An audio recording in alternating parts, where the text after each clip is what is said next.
name is Erika Shupe. I'm the author of the blog Large Families on Purpose. I've been married to my wonderful husband for 18 years, and I'm the homeschooling mother of 9 children so far in the beautiful Skagit Valley of Washington, where the tulip fields are. We started the blog because we have been asked so many times about how we do life on purpose with a large family, and so we wanted to offer not only the information, all the practical how-tos, and the photographs of how we do things, but also to offer vision and encouragement to other people, especially larger families, just simply because resources for larger families is very difficult to come by. So we wanted to offer the book resources and audio and visual, as well as what we write to enable people to be successful and be excited and to enjoy their family and enjoy their life. You can find us at largefamiliesonpurpose.com or on Facebook on Large Families on Purpose. In the video you're about to watch, I was giving a workshop called Decluttering, the First Steps to Organization, and I covered strategies and methods for decluttering a home, decluttering principles to keep in mind as you're working, where to begin, and how to be careful with other people's spaces while you're decluttering. Good morning. Do you have my voice yet? There I am. My name is Erika Shupe, and I've been married to my wonderful husband who's over there, and he's an introvert, so he probably won't wave, but he's behind the camera for almost 18 years. We homeschool our 9 children in the beautiful Skagit Valley. I love to organize. I love to organize more than I love to eat, and that's saying something for me. I love to sing at church and at weddings. I love to scrapbook online. I love campfires on the beach. I love to eat Pop Rocks candy with the kids and watch them laugh. I love walks. I love quality time and coffee with friends. I'm very black and white in most things. I love my slippers. I love the simple. I love to laugh and cry in the same movie. And I hope to bring you encouragement and vision today. It's nice to meet you. You may think that you're the only person interested in decluttering your home or even in large family principles for how to do things efficiently and well, but you're not alone. If you're interested to see here, I don't know if you can actually see the slide very well, but there's about all the little red dots all over the map on the globe. There are people who are interested and right with you, and we have about 108,000 readers per month. I write primarily, and my husband Bob is the editor and blog technician. The name of our blog has a dual meaning, Large Families on Purpose, because God gave us our large family on purpose. It was not an accident. It was very intentional gift by him. And because we choose to live life on purpose. I'm not a wing it. I don't like to wing anything. Sometimes we have to, but I try not to. I really like to be one step ahead of my group. Let's pray together, please, before we really jump in. Father God, thank you so much for this day, for the sunshine that's peeking through the clouds. Thank you for each family and child that is here. I pray that you'll help them each to hear what is pertinent to where they are right now with their family and their life. I pray that you'll bless families that are at home. Sometimes children don't all come to the conference. I pray you'll bless them with health and safety. If husbands are home, I pray you'll bless them with laughter and success. And I pray that you'll help us now to not be too distracted, even though there might be young children here that we've brought, and just to be able to take away at least one nugget, something that will be an encouragement to each person here. In Jesus' name, amen. So I passed out an outline, although I think I drastically underestimated the number I would need. We're covering a lot of material, so I hoped you wouldn't have to be, I'm usually the one writing madly trying to capture it all so I can bring it home and then think about it. So hopefully the outline will be helpful to you. There aren't any more, I'm sorry. I don't know if the church could make any copies, if your neighbor is willing to share. I don't know. Sorry, wish I brought a lot more. Well, it's already all over our blog. There's one post in particular on decluttering. If you just go to our blog and type in the search window decluttering, I might have hyphened the word because it's not actually a real word, but I'm homeschool mom. I made up my own word. So if you put decluttering in there, it should bring up the post for you that has that's real detailed. But there's also extensive other posts on organizing and decluttering a home. I encourage you to live life on purpose through decluttering your home. You'll have more space for children to play in, more space for homeschooling, for relaxation, for company, for more children. If you desire, if the Lord blesses you, it's just more space to live in. It's very freeing. Here's an overview of what I'm going to cover today. I encourage you to write notes somehow in the margins if you have an outline of any questions you have so you can remember what you wanted to know more about. Strategies and methods for decluttering your home. Decluttering principles to keep in mind as you go. Where to begin. That's usually the first question I get from people. Where in the world do you start? How to be careful with other people in your family and their spaces while you're decluttering. It's also easy to start with other people's spaces. We need to start with our own space. And a few garage sale how-tos now as we enter into springtime. It's a good time to do some decluttering and get ready for summer garage sales. My mom was a master garage saler, so I just have a few good tips that should help you be very successful if you would like to do that. So the first strategy and method for decluttering is that generally people just have too much stuff. They have an enormous amounts of time that goes into trying to stay organized, but probably the biggest reason that they can't is there's simply too much stuff. Our efforts can easily feel fruitless. We can feel our stress increase, and it affects our relationships if we live there all the time. So people often stop trying, or they acquire so much stress that they just quit. We expend life's energy, which detracts from time with our children and our spouse and our friends. It can cause a mom, especially, I think, to live on edge. And then she has no patience, at least I don't have patience or tolerance for any of the normal kid things, lack of compliance, rather than being able to train them gracefully and calmly. I can't handle one more thing, rather than being able to take it more in stride as we go. It's good for us also to be able to open our doors to host other families, and a lot of people live in fear that someone's going to come by, and you don't need to live there.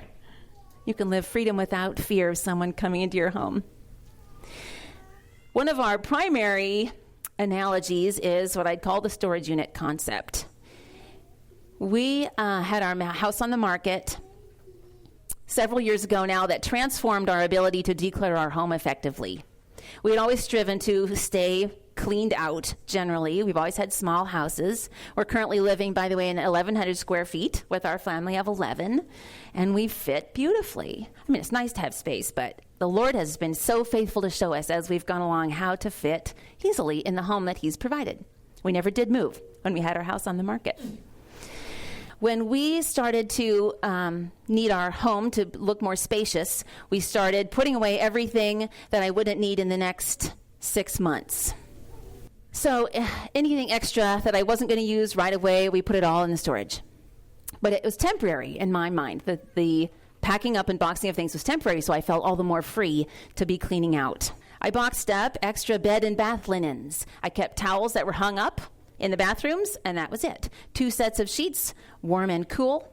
I kept just a few extra kitchen items. I boxed up all the extra Tupperware, countertop appliances, plastic sippy cups, dozens of Tupperware of all different types of sizes. And I only kept 10 or 12 pieces that I actually used all the time. Decorations from the walls, the shelves, the floors that collected dust, except my very favorite things. I left those out. Books that we hadn't reread or referenced or loaned out. We love a library, but we don't have very much space for a lot of books, so we took the ones that were double deep and chose to box a lot of those up. We really only use usually our favorite linens anyway, right? Or our favorite clothes or our favorite things.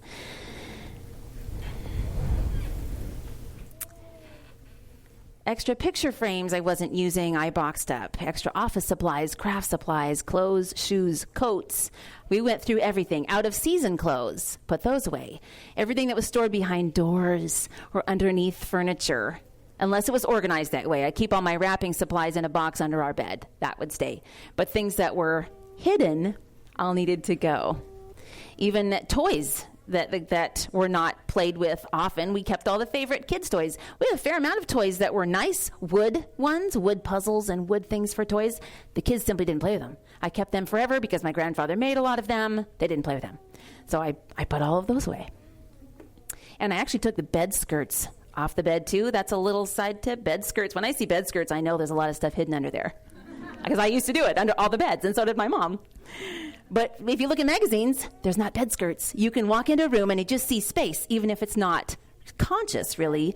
When I walk in now, I can see space under the bed. It just says there's plenty of space here. We got rid of our TV in our entertainment center, and I have a whole post on why we chose to remove our TV from our home if you'd like to read more about that. That held our TV, DVD player, VCR player, lots of DVDs, cassette tapes, stereo equipment, and CDs. Moved it all. That was a lot from our family room. We replaced it with a small stereo cabinet, and we used our computer monitor, which is larger, for watching documentaries or family movies about once a week. I don't even buy DVDs anymore. We use Netflix, and I'll talk about that more later, but the kids always want to see the newest thing. So I have a handful for when someone has the flu or something. I have about 6 for the kids and maybe 15 for our older kids and not adult videos. I used to call them adult videos. No, that's not right. Grown-up videos. We have grown-up videos in our house, but just a few. All of the furniture that we weren't using also. I had a fair amount of furniture that didn't fit in our house, and some of it was beautiful antiques, and it was nice things, so I kept it because it was nice stuff. It didn't fit, so we put it all in storage. I think we got the largest storage unit we could find. And I'll refer more to that, the storage unit principle, as we go along. Another principle to keep in mind is that I don't choose to keep garbage for the kids to play with. I know they have a thing. They love to play with toilet paper rolls and paper towel rolls and cardboard, and I don't have room. I just don't have room for it. So I say you have the whole rest of your life to play with cardboard if you like, but I'm just not keeping garbage. It actually discourages me to look around and see, with 9 kids, if they all want to play with garbage, there's garbages everywhere. You know, they want to use the old yogurt containers. I mean, they want to use, I was an elementary school teacher before we got married and had our own family, and so I knew you had to find a use for everything. And I had to step away from that for small spaces. If it doesn't have a home, we say, or a place where it could be put away to, it doesn't stay. I also have a Value Village box that I keep ongoing in our garage. It's the place where I put items that need to be given away, clothing that's not worn, unused stuffed animals. Everything needs a home, including the things you're not going to keep. As soon as the box is full, I just donate the whole thing. I donate a box. I keep a banker box and just labeled Value Village in my garage. And whenever it's full, it's about a garbage bag's worth, like a tall kitchen garbage bag. I just donate it, and it fills every couple of weeks. I also decide on items in advance what is going to come into our home before I purchase it. And sometimes something needs to leave before I have room for that thing. So I'm not just going to make a purchase. I only shop by myself really, or with my mom, because I'll spend a fair amount of time thinking about where exactly that's going to go and whether I'm willing to part with something that I already have in order to make room for that beautiful decoration. Don't be afraid to throw things away. It's just a huge basic one. Pitch it, toss it, get rid of it. Free yourselves from the burden of having to manage it. Don't let your stuff manage you. Piles really they equal disorder and clutter. I know that's a bit of a sensitive topic for some who are pilers. Most pilers actually can find their stuff that they want like that. But to the rest of the family, it looks like piles and can get knocked over. I tell you, with so many people in a small space, a pile gets knocked over, it's bad. So anything you put into a basket, if you like piles, here's a good tip. If anything you put into a basket looks like it's supposed to be there. So magazines, your crochet project, your extra dog supplies. We have the leashes and harnesses and dog toys and all the stuff for the dog on a basket. My husband graciously allows me to turn, he likes to pile, but he allows me to turn his piles upright on our desk. And I have this great plastic divider that's not even just like end caps. It actually has dividers throughout it, so it has the whole paper pile can stand up. So your office supplies, desk supplies, school books, everything can be vertical. You can easily find the things you want. It's more out of the way. Good way to approach piles. And I encourage you, this sounds a little cold, but don't keep an item necessarily just because it was a gift. It may be from a very generous and well-meaning friend. Again, as a public school teacher with 25 students, I regularly would receive a whole desk full of very sweet gifts at Christmas or at my birthday. And again, it was so generous. That's a lot of dusting. That's a lot of trinkety things to dust. And a lot of people just don't think about what you're actually going to do with that thing. They just thought it was cute. So they're not going to come to your house looking for it. Don't be afraid. Back up once. But you'll just have to dust it. If you keep everything, keep your favorite things, and if you need it, absolutely, what a gift. But don't keep something just simply because it was a gift. If it doesn't fit into our home in an orderly way, it doesn't fit. It's just pretty straightforward. Also, if we haven't used it in the last year, it goes. And we've really never regretted this real cut and dry. I mean, of course, there's exceptions, but really pretty cut and dry principle. If I didn't wear it, I didn't miss it. If I didn't use it, I didn't need it. We ended up keeping our storage unit full of a lot of our house for an entire year, and we didn't miss it. We actually said, hey, this feels great. This feels a lot better than all the stuff. And we were left with only our favorite things. Favorite things on the walls, favorite things in my closet. With 9 pregnancies, I had at least 5 sizes worth of clothes in all seasons. That's a lot of clothes. 10 garbage bags, big black garbage bags is what I cleaned. I kept what fit me right now. I got so tired of looking into the closet and feeling immediately discouraged first thing in the morning because I can't wear 95% of what's in there. Either it's out of season or most of the time it was the wrong size. So I got rid of all of it. And now I wake up and I can smile as I get to choose from anything in my closet. And as simple as that is, I tell you, I start my day off with a smile. I also encourage you to declutter your home once you start, and I'll talk more about how to do that and where, and then wait 30 days and declutter again. There's almost always more things to get rid of, and I know you'll get on a roll because it actually feels so good and so freeing once you've started. Here's some of the beautiful result of having decluttered our home. The floor looks clean. There's nothing under the furniture. This is our daughter's bedroom. We have 5 daughters. There's a trundle bed underneath one of the bunks there, but the other one used to have skirts and stuff, but now it's just open. Nothing behind the doors. The wall space is open and clean. It just reveals a soothing paint color. It's simple. Our house even smells fresher because there's fewer dust collecting decorations. No floor piles that I vacuumed around because it was just too much to move them all the time.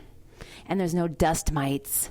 Oh, I remember my mom telling me about dust mites. Those are actually insects, and they have excrement just like anything else. And so you can smell dust. You can smell dust mites that like to live in dust. This is our linen closet. Doesn't have a door in this picture because we just replaced the trim, but this is the only linen closet we have in our home. We try to keep the piles small, and they stayed straight, and I can see everything in it. Everything in it's either used or it doesn't stay. I'm no longer wasting time restacking the Tupperware and chasing it back into the cupboard and digging through pots and pans that I need. I had a lot of duplicates, and I simply did not need them, did not miss them. This is our master closet, and I can now wear anything. It's for both Bob and I in it that I see. It's all my current size, and it really looks like this all the time because there's plenty of space. So really, it's really the first key to being organized. If you're decluttered, organizing is really not such a mystery because it'll fit into your space. So, like I said, no more disappointment and frustration that I couldn't wear most of what was in there. There's no more hundreds of tiny toy pieces on the floor, and the kids actually play with the toys. This is a part of our playroom, computer room. My husband built this built-in desk so we could use all of the space underneath it. There's clear plastic tubs. You can see big color photos on our blog if you want to see better. I don't buy one set of things anymore with 9 children. We buy like 5 sets of Mr. Potato Heads because they all want to play together, and one set's not even enough for 2 kids to play together. So Duplos, Legos, dinosaurs, Mr. Potato Head, Rescue Heroes, all core guys, they all come in big plastic tubs. So then after a year of not missing all of our things, we gave most of it away, sold some of the things, brought out a stroller and some tools, but the rest of it we really honestly did not even keep. And it was so freeing. That was me. We enjoyed the spaciousness and the ease of maintaining it more than we enjoyed all the stuff. And if you're saying to yourself now, whoops, that's nice, but where in the world do you start? That's what we're going to begin now. First, we need to get buy-in from our family. Oh, and from your husband. Don't be too aggressive till you run things by him. Prepare to set an example with your own spaces. We'll talk about other people's spaces later, but right now we're going to talk about mom's space. It was actually really hard for me to find some photos online. There's a lot of organizational photos, but not very many of them are decluttered first. They simply organized all the stuff and crammed it in. But there's a big difference. You can see this person clearly got rid of a lot of stuff before, probably half the things in that closet before pursuing organizing it.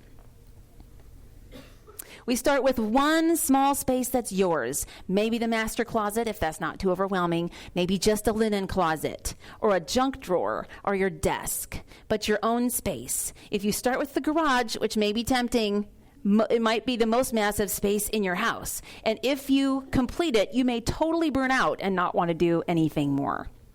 If you start with a manageable space, I hope you'll gain encouragement by each space you take on. And you're less likely to have other family members adding to your space that you're trying to declutter because it's your space. So here is a strategy, basic strategies for sitting down and tackling an area. First, I would encourage you to divide things from that closet. Let's just talk about a closet. Into 4 categories. I'm going to get out 2 garbage bags, and I still do this regularly because my closets still, I don't know, they're alive. They grow. And until I go, that's it. I'm done. Somebody feed everybody cold cereal. I'm taking on this closet right now. 2 garbage bags, 1 to throw away things, 1 to give away things, and then I have a pile of things that I'm going to keep for sure, and a pile of things that I'm not quite sure about. I may like them, I might need them, I'm not quite sure yet. And then we actually end up purging most of the not sure items. I had ideas of what I would use most everything for, but the reality was I hadn't in 12 years. Remember the principle, if you haven't used it in the last year, you didn't need it. Then put the rest of the not sure items into a box marked storage and leave it for 6 months. Now you can do this with your garage. If you can just kind of clear out a footprint in your garage, put boxes in there and commit to yourselves that you're not going to even touch them for at least 6 months. You'll have freedom to get things back. That was really huge for me. I could declutter freely because it wasn't permanent. So pretend your home is on the market and you want it to look really spacious. I still do this oftentimes, and if I have a nice thing that I'm not actually using, and I say, honey, should we keep this? Maybe I'm not quite sure. That's fine, honey. You just put it in the garage for a year, and then we'll decide, okay, fine. I'll just get rid of it. So before, as you're thinking through where you might want to start, what you'd like to tackle first, consider other members of your family. Who had dominion over that space before this day that you're going to tackle it? It's easier to see other people's stuff and get aggressive. But consider how would they react. Has the garage been your husband's space the whole time? Your child's bedroom? Have they been able to do with it as they please as long as the door's closed? And not that we have to get our children's permission in order to organize our own home. But we need to be gracious and understanding too. How would you feel if a whirlwind just came in and changed everything? It might be frustrating. So we approach decluttering from a different direction. We do need to submit to our husband's desires. If he likes things the way they are, but it's disorderly and cluttered, you can explain to him that it's really hard for you to function and do your job well in a space. Maybe see if you can agree on a direction to go together on pursuing some decluttering. Can you compromise? Can you divide the garage, for example, into a his space and a her space? Leave his space just as he likes it and just work with yours. And also, I encourage you to create a time frame. Be gracious with yourself. If you have any kind of routine for your week, and I have a lot of posts on our blog about how to create a schedule or routine, it's really organizing your time. We talk a great deal not only about organizing our home, but organizing our time and organizing our homeschools, organizing everything. So if you have any kind of routine for your week, consider what block of time you can use each time to start working on each space. And then invite your family. I encourage you to invite your family to watch the fruit of your work. and train the children for maintenance of organization after it's been decluttered. They cannot be expected to know where something goes when you say, put that away, please, if it doesn't have a home. That'll probably just get moved to another room. The clutter just gets reorganized, gets moved. So with practice, organization is really not such a mystery after you've decluttered. I still donate tall kitchen bags every week or every other week. As the seasons change and the kids' clothing then changes, or the kids grow, or developmentally they don't play with those things anymore, they play with something different, or the teens buy a new item and now they don't need the item they had. There just seems to be a constant flow. And the kids really like a clutter-free home. Children do. They develop great skills for their own lives when they start to learn it in their own home. They can recognize that some things need to go and some things need to come in. And it really becomes easy and natural with practice. The reward is so great. So if you choose to do some decluttering, here's a few garage sale tips for this spring. Then we'll keep going too. Price things for your garage sale to walk away. Decide that it will go. Nothing will come back into your home. It's already been decided that you don't need it. So it will be going. This is, you can see again, larger pictures online. This garage sale is a lot bigger than it looks in this little picture. The last summer, I've kept all of our baby things and children's things because the Lord's been giving us babies 10 and a half months apart, 11, 12, 13 months apart. And then twins as our frosting on our cake at this point. He's not given us any more. Our youngest are 4 years old. And so I had a lot of stuff packed into our house. And I finally said the space is more valuable. If the Lord gives us more kids, I won't have to buy all of this stuff tomorrow. I won't, it's gradual. I can borrow a lot of it. The Lord completely provides for our needs that way. So I finally decided it's time. It all needs to go. We earned $850 from that garage sale to do more organizing with in our home.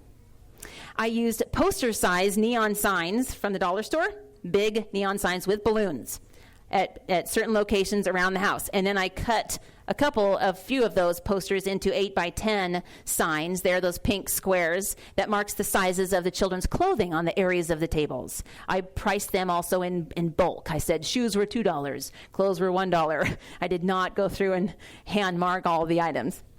And everyone kept commenting, they just love to shop. It's so easy to shop. They can come in, they can go out to see exactly if there's anything there that they need or not. The beginning of the second day of the garage sale, everything can be 50% off. And then halfway through the second day, mark everything free. You'll just keep walking away. Here's a little slideshow of a few of the photos then from our home. Oh, and by the way, for your signs, for your 50% off sale sign, I encourage you to have that made in advance. 50% off, big sign. You can put it on the front of your garage sale, hanging on a table, and then also free. You know that it's going to happen because not everything is going to sell. It just doesn't. The right people haven't come or whatever. So you have that. You can just put out a giant sign so when they come past your street or they drive in your cul-de-sac, they can easily say, oh, it's free. Yes, come. This is our garage, which we don't use as a garage anymore. When we bought our full-size 12-passenger van, it did not fit in our garage. So we have a 2-car garage that we chose to use then as living space, pretty much. This is what we use as a mud room now. So the banker boxes all across the top shelves are clothing, organized by size. The very bottom shelves, we have deep storage items. There's drawers across the middle that hold the batteries and the flashlights and all of the house stuff, bungee cords and everything.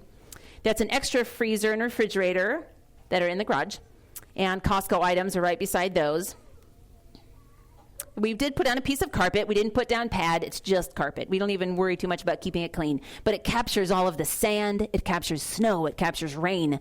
Everyone can go into the garage, and this is our children's shoe rack there. It's just a big Costco shoe rack. It's a serious shoe rack, and that's only seasonal shoes for this season, and mine and Bob's coats and shoes are on the other side there of our mudroom.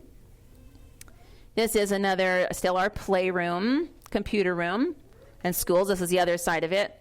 Cubbies and books. 5 computers go across that desk. So in summary, we have strategies and methods for decluttering principles to keep in mind as you go, where to begin, how to be careful with other family members' spaces, and some garage sale how-tos. I hope you've caught some vision for decluttering your home if you need to, and for how to begin to organize. I have lots of posts on how we actually organize each room of our house, but even not your house is not my house, of course, so there's lots of information on how to organize in general. I just use ours as an example. And so I'm glad we have lots of time for questions. I hope I didn't talk a mile a minute. I may have, because I've had a lot of questions and I wanted to leave time for more with you. So, who would like to start? Way back. Go ahead. What do you do about guests if you have guests coming? What do you do? Like extra sheets, towels, things like that. The question is, what do we do with guests if guests come to stay? We don't have that very often. We kind of fill our house, and actually our family's local. Our family is local, so we haven't had very many guests. If we do, they're small guests. So they're easy to they think everything's fun. So I actually only have one set of extra towels for a guest, and I have a huge comforter. We have a babysitter helping with all of our kids this weekend, and I have this enormous comforter that's super awesome. And we have a huge sectional couch. She's welcome to use our room. But we would really love to have a guest room, and I would really love to do more with being able to host missionary families or families that are home on furlough. But I guess if you do, I would just have, just like we do for the rest of our house, I would have just what we need. I would just have the towels that hang in the guest bathroom, if you have one, or an extra set in the closet. But they don't need very much. I did hear a good tip from another friend about having some cleaning supplies in the bathroom that your guests are going to use, even just some cleaning wipes. So they feel like they can kind of wipe things off a bit if they want to before, or if you have a minute during the day while they're there, you can run in and just, with a cleaning wipe, take it to the mirror, the counters, the sink, the faucet, and you're good to go, and they feel cared for and they're not like a burden. Yes. I actually have two questions that go together. Do you have any gracious examples of what you can say to somebody when they give you a gift that you know that you're not going to be able to use or keep? And then to go along with that, do you have any honest and gracious way to answer somebody if they do come to your home and ask you, oh, do you use that thing I gave you last year? So the question is, how do you graciously receive something that you know you're not going to want to keep? Or then how do you answer if they should ever say, has that been useful to you? I've actually honestly never been asked, but I still pray once in a while. If it's a best friend, that they... People, I don't remember the things that I gave to people, usually. And I don't know that most people do. And I don't know that I think it's just it's our own personal fears. They're going to come over and see that decoration is not out. If it's a close family member, or it's something that's really important to my sister and she just bought these things for me, she just bought a whole bunch of essential oils, and I have not gotten into essential oils yet. I just haven't taken time to do it. But she loves them, and she did the research, and she gave me the starter set, and I did keep that set aside because she's my sister, and she's probably going to say, so, what'd you learn? Have you used it? And what if I say our kids have got cold? She's going to say, get out the lavender, So, but that's unique. There's only a couple things that I've kept. Really, most everything. They don't ask, from my experience. I don't think anybody notices. I don't even give home decorations really myself because it's such a personal thing. It really is a very personal thing, whether or not it's even something that's going to fit in your home. Yes? How do you deal with when you downsize with your bathrooms and all your, as far as towels and that, with your laundry situation? Are you doing laundry every single day? I mean, with a family of 11, I'm sure you are. Actually, we're not. So the question is, how do you downsize well? If you need to, or if you choose to, we've had actually quite a few friends who have had the 3,800 square foot homes and have said, this is totally overwhelming. We're backing out. We're going to move to the country, or we're just going to choose to have a smaller home, or they needed to, or there is financial situations and career changes, and there's all kinds of reasons.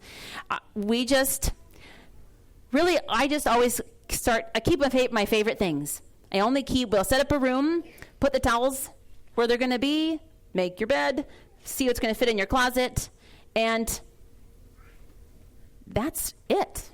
Really, all the rest. I have one friend who just downsized, and I've seen her family room. she had a gorgeous home, and it's so charming. And the smaller home is still so charming, but it's charming floor to ceiling. So she brought all the charm, got rid of a lot of things, and each item is just darling, but it's underneath the piano bench, underneath all the spaces, there's baskets and stools and rocking horses and all the, picture frames, and the tops of the piano, there's just piles all the way across. And again, it's all darling, but she doesn't like it because she feels like it still feels, she can't see the walls. So it doesn't feel relaxing. It's still a lot of work to maintain. They have a large family too. So they really need and desire all the space that they can utilize.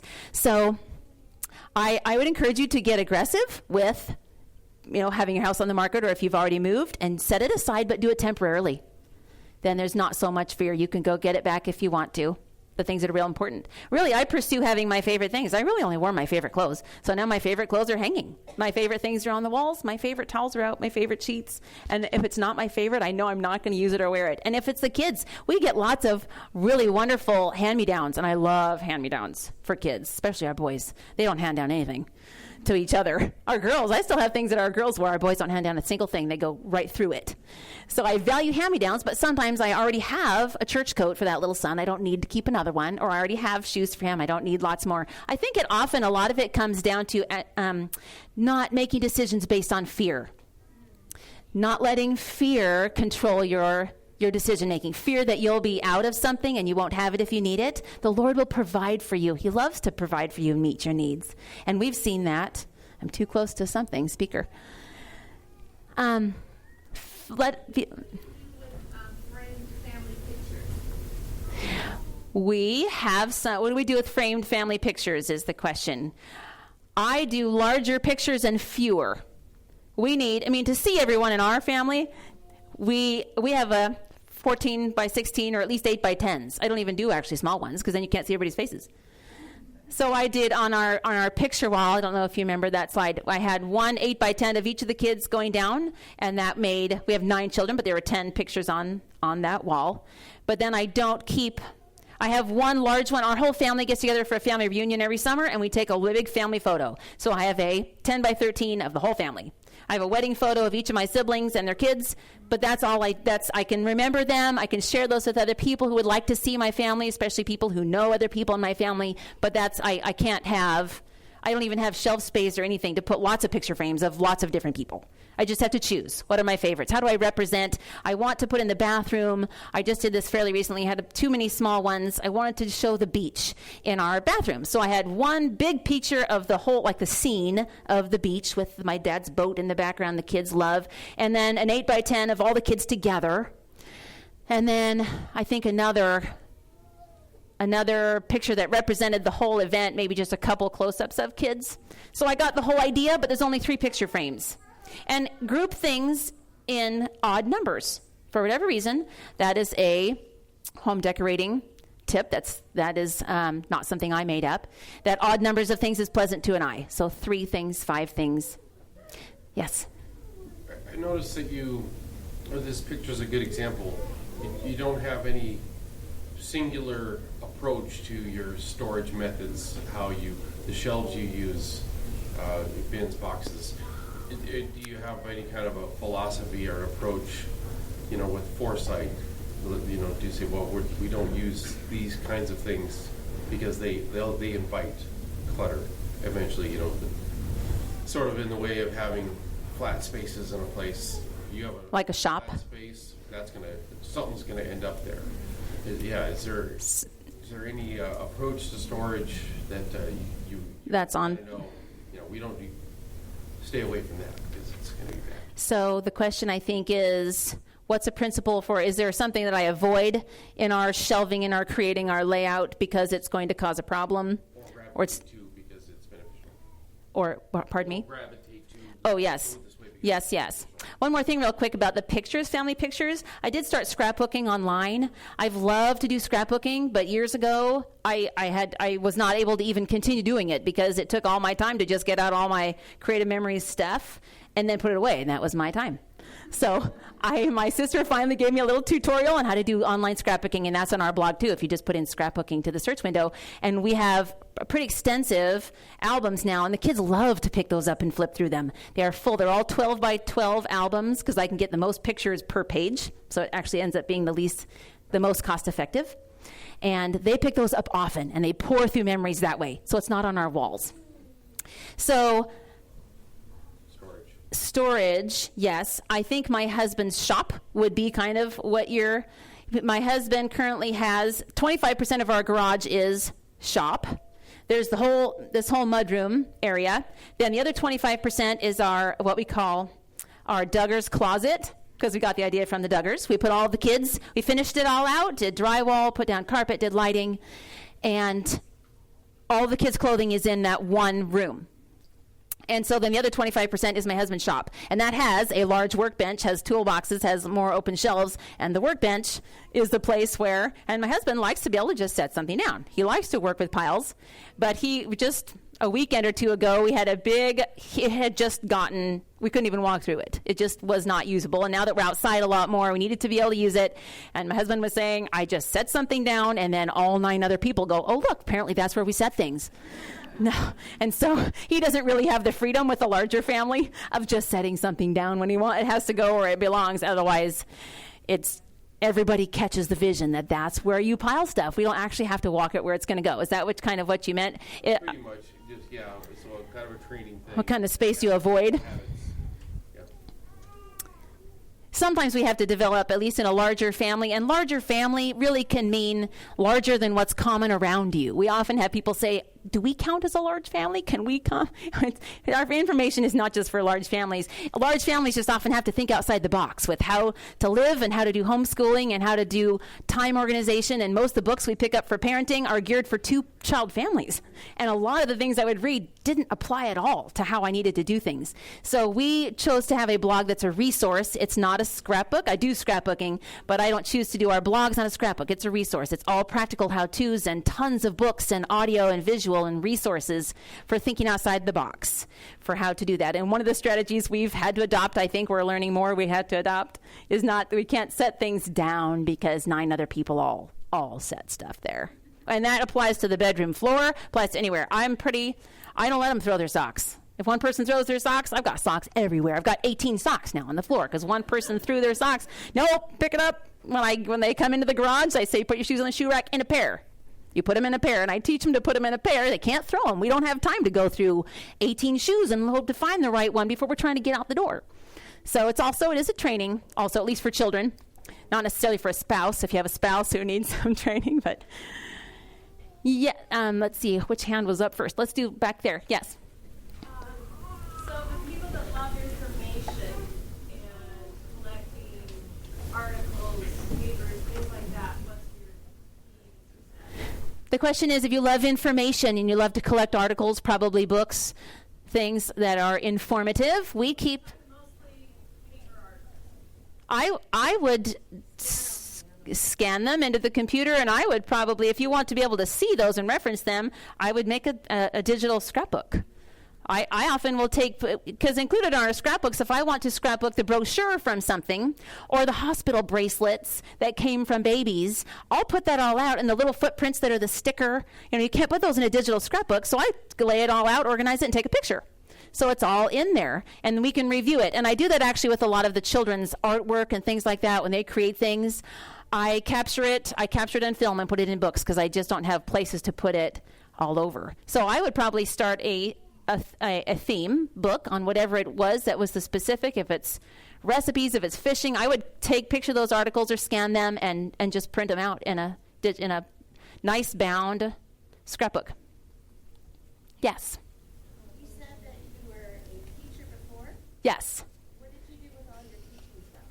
That's a big one, isn't it? I was a teacher before. She said, what did you do with all your teacher stuff? I had a lot of teacher stuff. Well, I got a degree in education or elementary education because I thought I would use that toward my family one day. I didn't realize how much I'd have to unlearn of what the government taught me. So I ran away from my teaching position and said, bye-bye, I'm not doing that. I wasn't teaching academics. The politics were so overwhelming. So I didn't feel pressured to keep a lot of my things because I didn't plan to go back. If I thought I might need to go back, then I would be tempted to keep some. And I think I actually did for a little while because just financially I didn't know what I would need to be doing. But then I pretty quickly saw that it was just getting more and more outdated, and I love educational. And as I started to get into curriculum, homeschool curriculum and things, I saw what was available out there, and I didn't need to keep all that I had created and made and all the notes. And I realistically was never going to go back to it again. I'm not going to reread all that again. So I put it all in the recycle. I sold the books, or I just gave the books away, and all of my binders and everything. I kept some of the things I made. I made full sets of bean bags that were different shapes and primary colors for kids, and I kept those for years, and our kids use them. But I didn't keep the things that were just sitting there just in case. That can be one of those decisions, I think, that we can make based on fear. If there's a fear that you may have to go back to work, or you may need to teach, or maybe you want to when your kids are grown.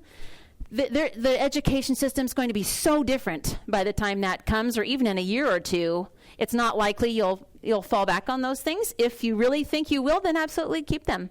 Find the right place for them.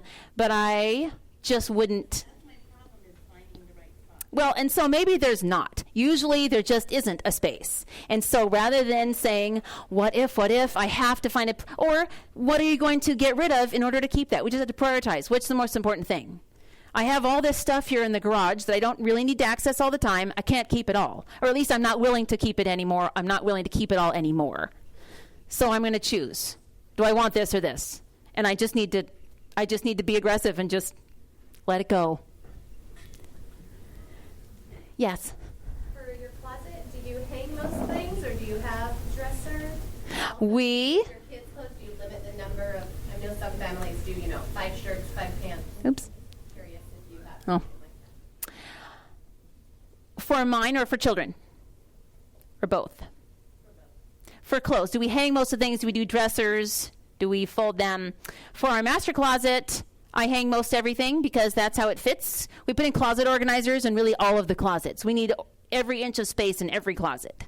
So most of it's hung. I do have a shelf unit that's cubbies because it was in the boys' room and they wouldn't stop climbing it.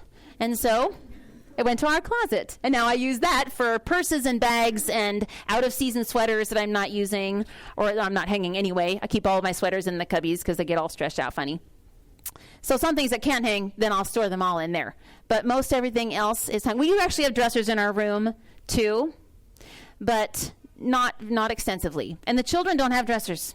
We put it all in the closet. We got those big IKEA shelves that are 5 squares by 5 squares, 25 squares. And they're only 12 inches deep, and they have the baskets all in them, or boxes, or however you want to organize it. They hold 5 times the amount of clothes that a dresser, it holds about 4 or 5 times amount as 4 or 5 dressers. I didn't say that right.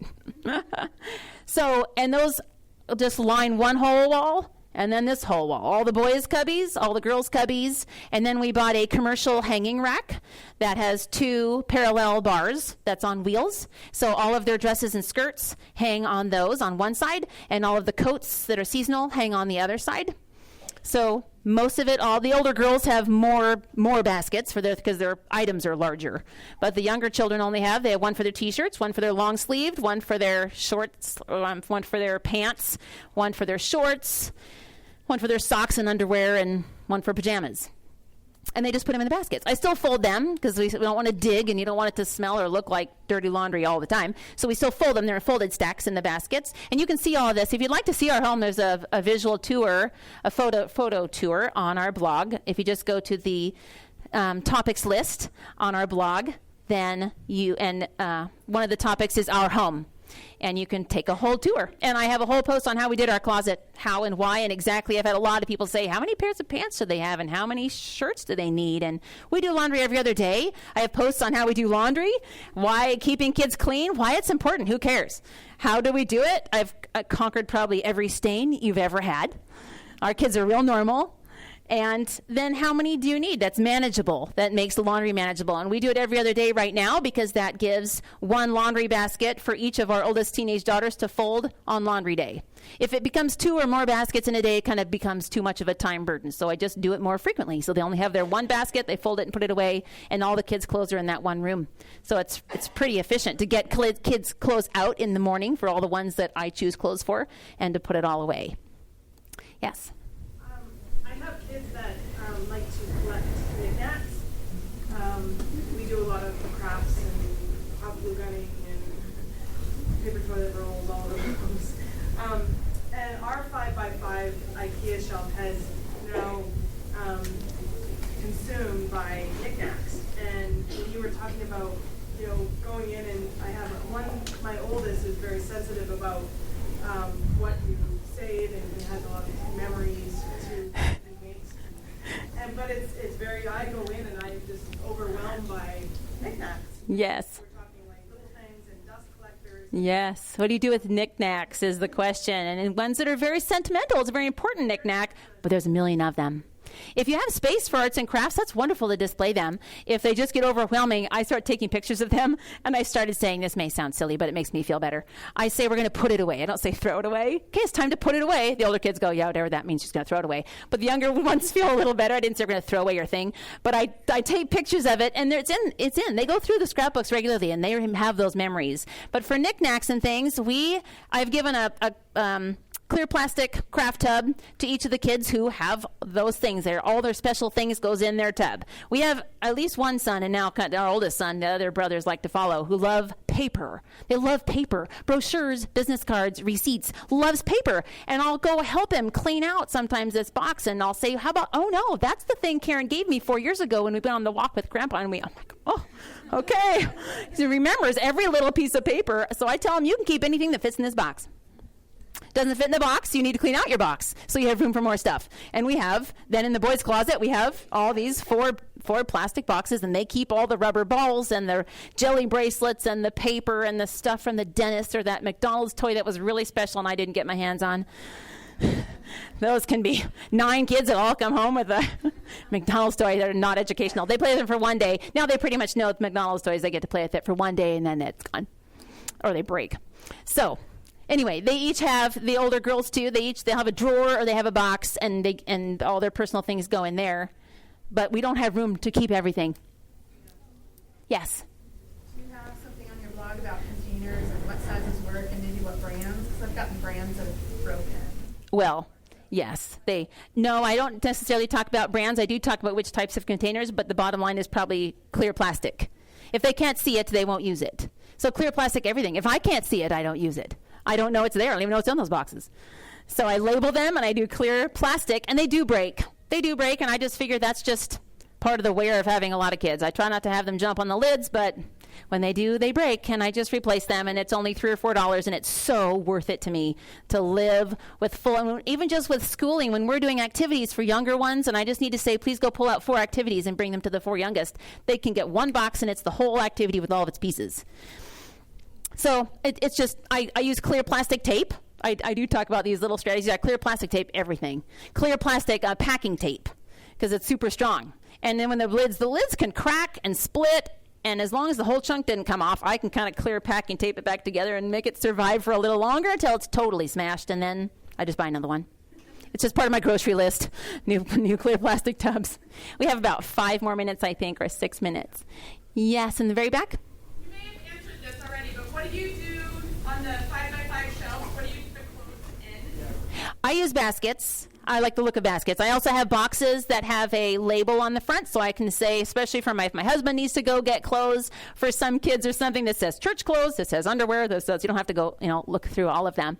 But I do, most of the boxes I found are too small for the cubby hole, and I need every inch I can get. So the IKEA baskets are to the edges of the whole cubby space, and so I buy those.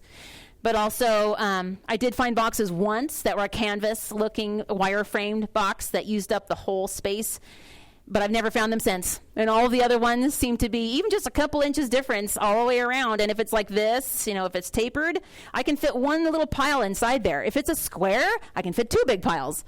So I like the basket look. So most importantly to me is to utilize all the space.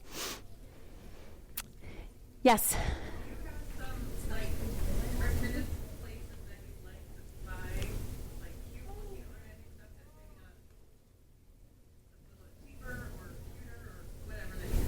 Where I like to shop for decor or organizational things. Cute organizational things. Well, I love Target. Target and Walmart. I love a Pottery Barn look. Pottery Eddie Bauer is kind of the look that I like, and they have a lot of that look. I don't spend a lot of money on decor, especially because I have 9 kids. And I like to enjoy it, but I don't want to have it be so expensive that I'm going to freak out if if it crashes and breaks. I mean, I will be disappointed, but I'm not, I can't say, don't run down that hallway. That's not practical. I'm practical. So Walmart, Target are my favorites. Online, I do a fair amount online because Mount Vernon's a smaller town, so I like to do online shopping, yes. What about art supplies and homeschool supplies? How do you manage the flow of that? Paint projects need to dry and... Yes, art supplies, craft supplies. I have clear plastic drawers that stack. We have the real deep, 18-inch deep wire shelf closet organizers, and then I put the drawers in there when I can, and if it's too highly organized, the kids aren't going to be able to stay with it. So, my mom did a beautiful job of organizing the snap-together beads. But she had each type of bead was in a different little compartment. And when we were there a while ago, staying for several days, our kids didn't actually want to play with it because my 5-year-old said, I can't do that. I couldn't get it back into that kind of organization. So I'll just put one tub. It needs to be manageable. So all the grocery stuff, the kids' groceries, their toy groceries are all in one big drawer. Everything's pretty much just in big drawers. So I have, in one big drawer, I have all the paint supplies, the scissors, the tape, the extra, all the stuff just in separate drawers or in separate clear tubs, but they have to be clear in my closet. And things that need to dry, paint projects, I usually set them out until they're dry in the kitchen, and then we have one larger 2-by-3 foot maybe whiteboard that's magnetic that we use for school that's in our dining room. And so I put the pictures up, and I have the clip, like a magnet that clips the pictures, so I put them all up on there. Sometimes we'll put them on the sliding glass door. That lasts for about a day, and then either the sliding glass door is going to tear them down, or I can't stand it. I just can't stand having just stuff everywhere. So we take pictures. The kids are used to that, and they do visit those scrapbooks. So I love kids' art. I love what they can do. I simply have no place to put it. So that's what I do. And they're okay with that. There's several more. Yes? Can you talk a little bit more about your rooms, bedrooms? What do you keep and what do you keep out of it? Bedrooms. How do we organize bedrooms? We have people in our bedrooms, and that's about it. Our 1,100 square foot home is a 4-bedroom, 3-bath, which means all the bedrooms are tiny. All the spaces are small. There's a lot of rooms, but they're small. So our boys, and you can see all this on our blog, the boys' bedroom have 2 bunk beds like this, and there's about 20 inches between them. And then they have a kind of a play space, and we use that over here. That's a free space, but it's mostly people. Again, there's no dressers. Dressers take up a huge amount of space. So no dressers. We keep all of the toys upstairs in the playroom, and that helps them be successful at night, too. I don't put them all into bed and then expect, especially the ones on bottom bunks or trundles, to actually stay there because there's all the toys, and it's so tempting. So if there are toys, we keep them in the closet. The closets don't really hold clothes. They hold, like all the girls' room has their Polly Pocket things that are not for everybody because the boys just love it. They just are so fun to destroy. So if there's anything that shouldn't be a boy toy because they ruin it, not because they can't play with Polly Pockets, then we just keep all that. The dolls with long hair, we keep all those in their closets. And I have a bifold door lock. They make bifold door locks? Awesome. When we had our 4 youngest kids within 22 months, I quadrupled my child-proofing in the house. I couldn't get there fast enough. So bifold door lock, which helps them stay in their bed. So the girls' room, which you saw, is just 2 bunk beds like this with a trundle. And it's really then the whole footprint of the room. We have fans, air-moving fans in each room to just all the time to just help it not feel stuffy, help it feel like fresh air. But all of their clothes are not in the rooms, their toys are not in the rooms. All the Legos are all in a big clear plastic tub. And they all go back to the big clear plastic tub. I'll say, everybody pick up 10. Pick up 10 again. Just keep going at every Lego back into its box. Okay, our time is up, but I would love to talk with you more now. We have some time, or any time during the conference. So, of course, our blog is available. Oh, let's pray. Let's pray real quickly, please. Lord Jesus, thank you again for this time and for all that we can learn and glean from one another. I pray that you'll lift any feelings of overwhelm, that people will feel excited and hopeful and have a vision where they should start, and that they'll have unity in their home about pursuing things like decluttering decluttering, which might seem scary. I pray that you'll help them to see the vision and feel the freedom of not being burdened by just too much stuff. Please bless the rest of their time here and their travels. In Jesus' name, amen. Thank you for watching our video. I hope it's encouraging to you.